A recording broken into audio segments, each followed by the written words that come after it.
Hello అండి అందరికీ ఎలా ఉన్నారు? ఈరోజు మా బాబుకి పేరెంట్స్ మీటింగ్ అనమాట. మన ఆర్మీ స్కూల్లోన చదువు ఏం లేకపోయినా ఇటువంటి యాక్టివిటీస్ చాలా ఉంటాయి.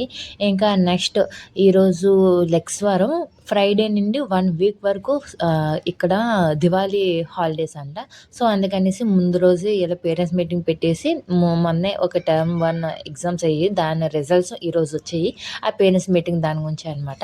ఇంకా వచ్చే దారిలోన ఇంకా ఇంకా ఇక్కడ స్టడీ గురించయితే ఇక్కడ పిల్లలకి అస్సలు ప్రెషర్ పెట్టరు. మన సైడ్ ఏంటి బట్టి, బట్టి, బట్టి, బట్టి వల్ల పిల్లలకేమొస్తదండి? ఏం రాదండి. ఇది అంటే ఏఏ అంటే స్వతహంగా వాళ్ళు నేర్చుకోవడానికి ఛాన్స్ ఎక్కడుంది? సో, అనేసి ఇక్కడ అసలు బట్టి ఏం పెట్టరు. చదివినోళ్ళు చదువుతారు. లేకపోతే అదర్ యాక్టివిటీస్‌కి, స్పోర్ట్స్‌కి అలా వెళ్తూ ఉంటారు. ఇక్కడ చిన్న పిల్లలకైతే బాగా బావుంటది. ఇంకా పేరెంట్స్ మీటింగ్ అయినాక ఇంక వచ్చే దారిలోనే పిల్లలకి ఐస్ క్రీమ్, నట్ పఫ్ అలా తినేసి ఇంటికి గూడా వచ్చేసాము.